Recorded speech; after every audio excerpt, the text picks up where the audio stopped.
Hello and welcome to this presentation where I'm going to talk more about what is SCORE model.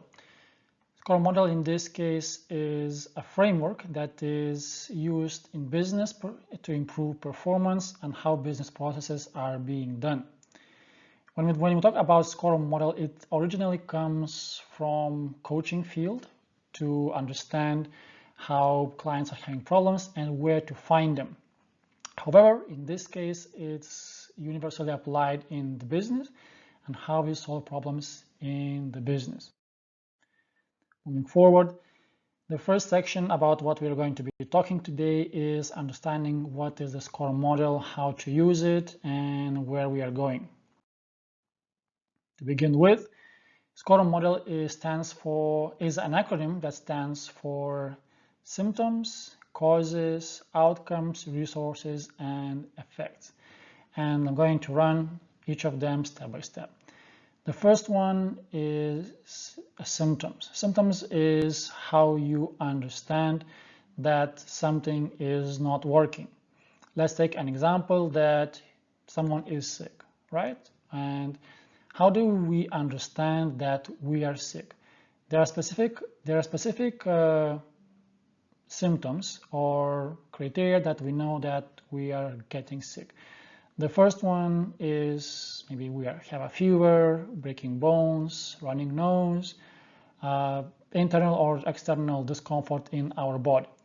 And this way we know that something is wrong, right? There is difference in how we feel.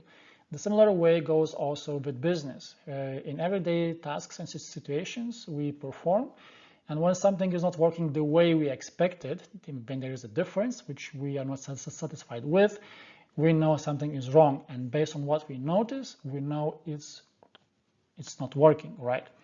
The next thing is identifying what is the illness based on the symptoms. Very often or sometimes HR specialists, business owners, they do a mistake. They treat symptoms as an illness and they just think that that's the problem. For example, if we take being late to work, not achieving the KPIs, having a bad communication between the team members, they treat this as a problem. Whereas this might be a symptom for something deeper, let's say poor management, leadership, lack of company culture or internal processes to follow. And that's where we have to dig deeper to understand where it is coming from. To dig deeper, there are many ways. The simpler way is like, where is it coming from? The question about that. So the cause in this case is the illness. What is the cause? Where is it coming from? The next thing is not to get stuck in the problem and to move from the mindset of there's a problem, it's everybody's fault, let's find whose guilt it is. So we are not moving here from the solution, we're sticking in the problem and we keep using the mentality that, okay, there's a problem, how to solve it, and we looking for those whom to blame. The healthy mindset is to look straight forward into the solution. There's a problem, okay, how we can be solved, what we want to achieve, what is the ideal that we want to be at when the problem is no longer there, when we don't have symptoms anymore, when we are healthy, right? So in this case, we have to clearly define what has to be achieved, what outcome do we want. Then after that, we evaluate the resources. What resources do we have currently to achieve that outcome, and what resources we might need to achieve this or acquire to achieve this in the end. And the last one are effects. These are the long-term goals or long-term results that we have once we solve the problem, once there are no more symptoms that we are sick. Now, often there is also a thinking that there is only good outcomes, there is only good effects in the business. However, it doesn't work like this all the time. Sometimes effects are negative. For example, if sales are increasing, if efficiency are increasing, that means we need more clients, right? The workers in the line, they're standing without work, therefore they are getting lazy, or something else happens, right? So they will be looking how to get more busy, and we have to look into how we can solve it. And understanding that solutions are not always bringing the best is important. What can happen if we improve our efficiency? What happens if we improve our sales? Well, quite frankly, we're making more money. It's good, right? At the same time, we are more efficient, and in the end, we might need to hire more people because we need to look for more orders for more bookings.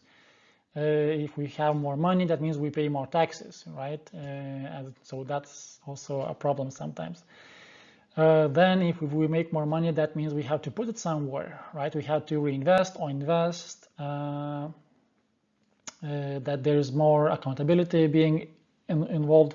We might even want to take more risks, like loans, to invest more into the production, right? If we are getting more orders, that means we have to increase our capacity for dealing with that. We have to standardize our processes in the company.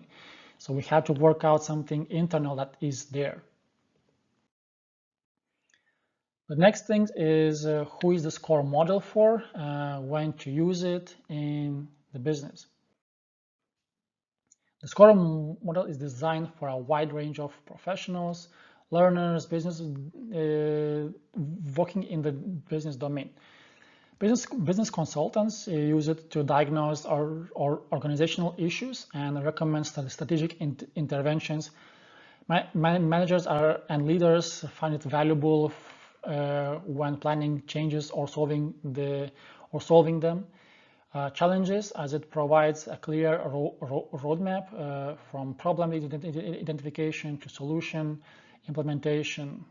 Coaches and facilitators are employing it to model the guide, and coaches and facilitators are employing it to guide individuals and groups through transformational processes. That's why I was saying before that it's coming mostly from coaching domain, but it's again can be used for personal or business environment.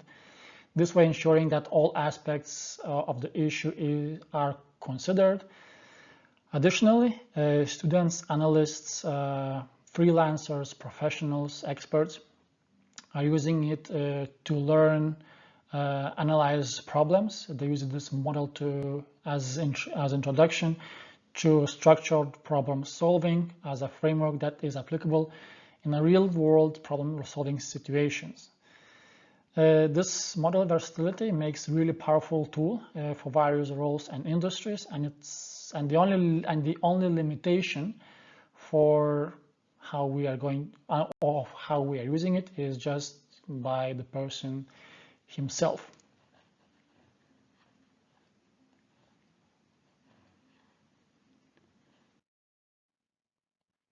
Next is about all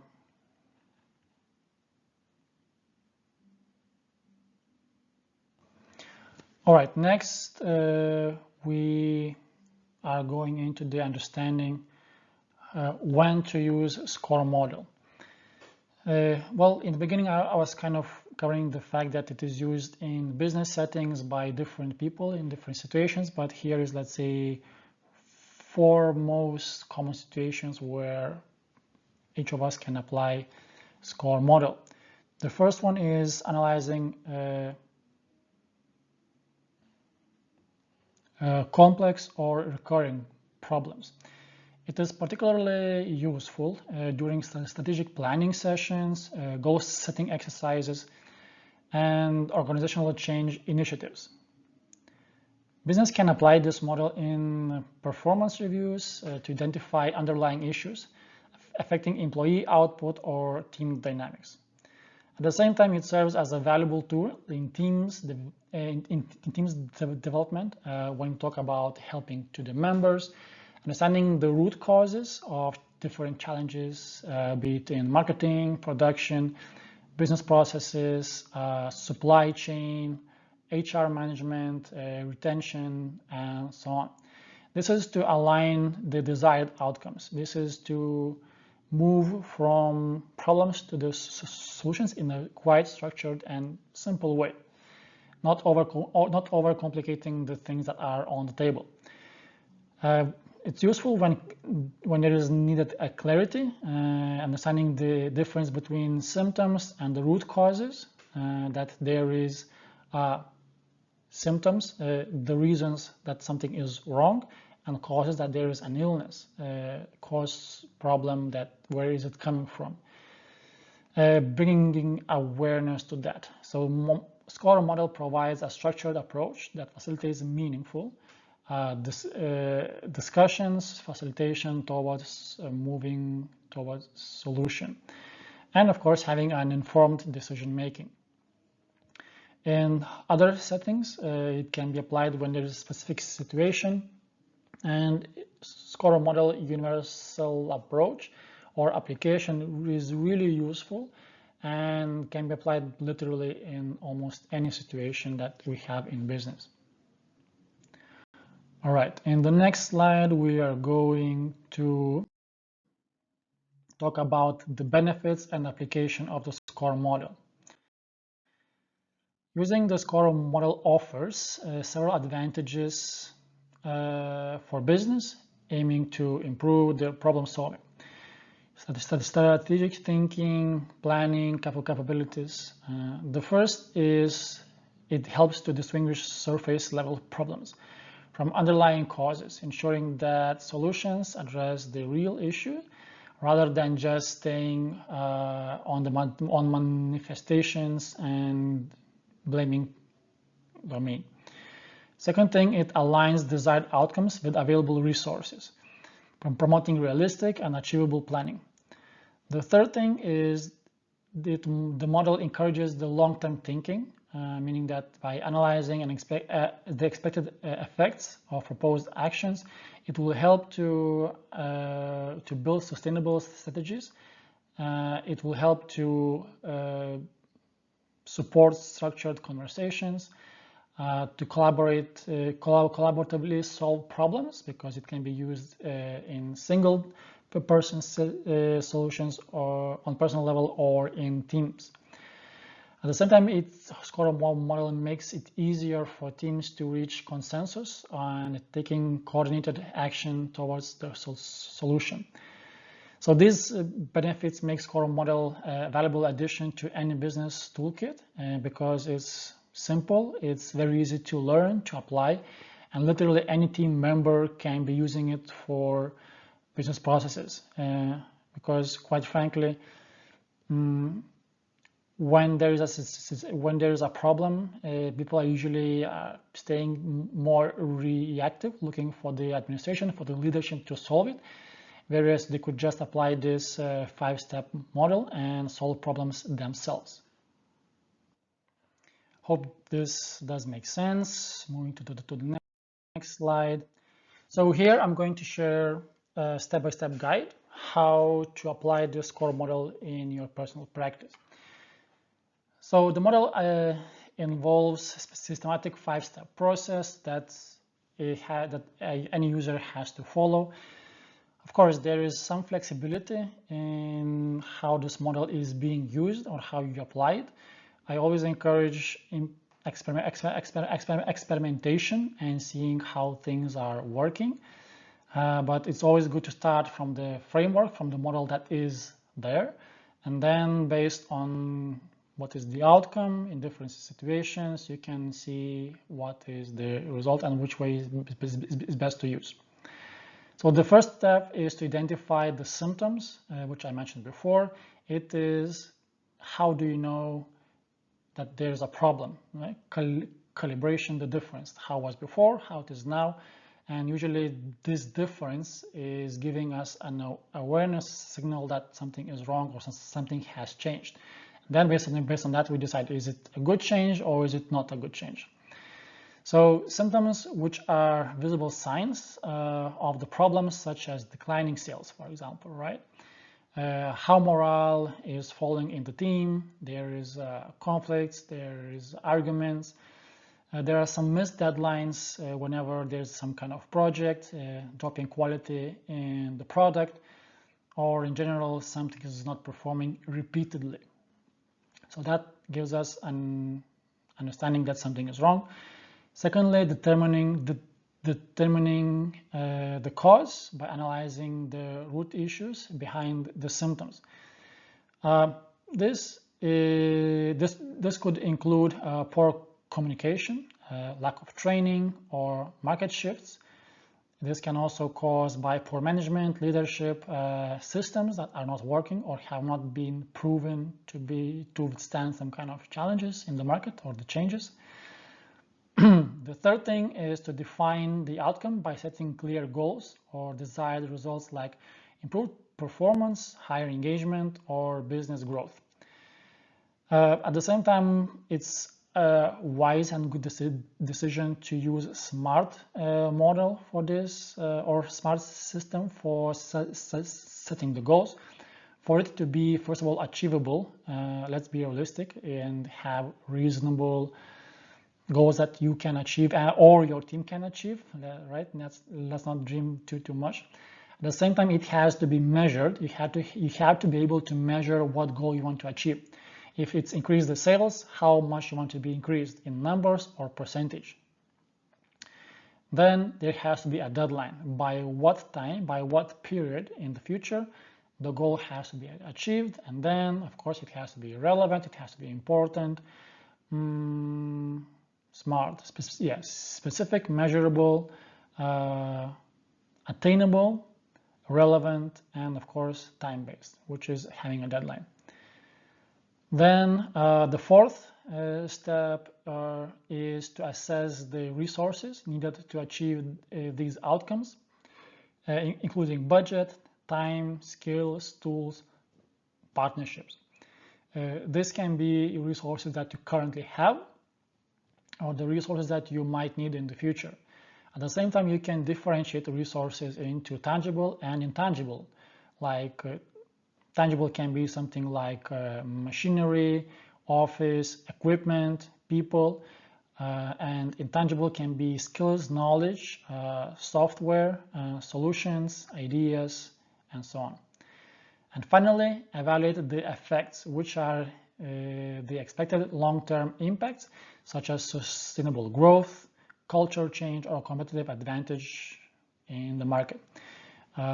This structured approach allows us to have also a different approach to and think about long-term effects, not only about today's solutions. And as I mentioned before, long-term effects can be positive or negative ones. So increase of something means that there is something else has to be increased. And that, of course, requires different thinking, and right? It might require more hiring, and that is another challenge, how to hire, how to select, how to train people, and so on. If it requires more efficiency, more sales, more volume in sales, right? Finding new partners, building new supply chains, again, it's a new challenge that people might not want to engage into, and they can sometimes deliberately sabotage the processes. So as managers, as innovators, CEOs, you have to be aware that people can enter this kind of stage in the process of improvement. Yeah, so SCORE model in this way is a structured approach that ensures critical aspects of problem-solving solution and things that has to be considered when we are moving forward. And against yourself, you see the framework, how it looks. So we have the past, the present, and the future. Here, the past are the symptoms, right? How we know that something is not working, where is it coming from? The future is where we are going. The outcomes are the direction where we are going, what we want to achieve. Effects is where it will lead us, what it helps us to achieve. Now, You might ask the question why there is resources above the line. Well, I will get into this. So the resources here is above because it can be all throughout the timeline. They can be something you have currently or something that you might need in the future. At the same time, resources is a part that is discussed or evaluated at the end. In the industry, there is two variations of SCORE model. There is one, the framework goes cause, symptoms, outcomes, resources, and effects, meaning that we have the outcome and then we go into, or we put resources here before the outcomes. And the difference here is that how big we are thinking. When we put resources somewhere in the bottom line, in the process of thinking the outcomes or long-term effects, we're kind of bound to what we want to achieve, right? We are bound by resources that we have, what we can achieve. But if resources are removed as a step from the process here, then we can think about bigger picture, or thinking outside the box, thinking, okay, what outcomes we would like to have or effects if we have unlimited resources or we have all the resources that we need to have. And then that can encourage us to think bigger or just to think in a different way than usually the market is thinking. Then the resources we put at the end, what we need to achieve the outcomes and long-term effects in this process. So one variation, we put this in the beginning, somewhere before outcomes or effects, or at the end after everything. So one of the last approach is challenges and adaptations of the framework. So while the SCORE model is a highly effective framework and approach to solving the problems, there are common mistakes that can undermine its usefulness. The frequent error is jumping to solutions too fast without properly identifying the root causes, or just going to the root causes by default, or mixing causes and symptoms between itself. This can lead to ineffective interventions or problem-solving sessions, and therefore the model itself will not work. Another mistake is confusing symptoms and outcomes, meaning that where we are and where we are going, resulting to misaligned goals and in general confusion in the process. So business may also overlook the resource constraints, leading to unrealistic plans. This happens quite often, or ignoring the long-term effects, which can cause, again, unintended consequences. There's a metaphor that I really like, or meme, so to say, whereas there are two pictures, and in the first one, in both of them, people are climbing the ladder, but in the first one, person is faster than the second one. It's just the problem here with the first one. I'm trying to illustrate it in the right way. The first one is just climbing on the wrong ladder. It's not where he wants to go. Whereas the second one is on the right ladder and he's climbing where he wants to climb. So the direction in the process is very important. Also having realistic plans and not ignoring or taking into account long-term effects, which can cause, again, some kind of consequences, positive or negative ones. Yeah, so addressing these issues, some practitioners use variations of model, for example, SCORE Plus, adds an actions and evaluations step to ensure follow through the assessment. The model is also adapted for use in coaching, therapy, organizational development, organizational change, where it may include additional elements tailored to specific context. Understanding these pitfalls and adaptations helps maximize the model's effectiveness and apply it effectively, reaching the outcomes that you want to achieve. That's all. I hope that makes sense for understanding what is the SCORM model. I'm attaching SCORM model framework in the description of this video. Download it, use it for your practice, and if you have any questions, leave it in the comment. I will read them and I will respond all of them. Thank you for your attention. See you in the next video.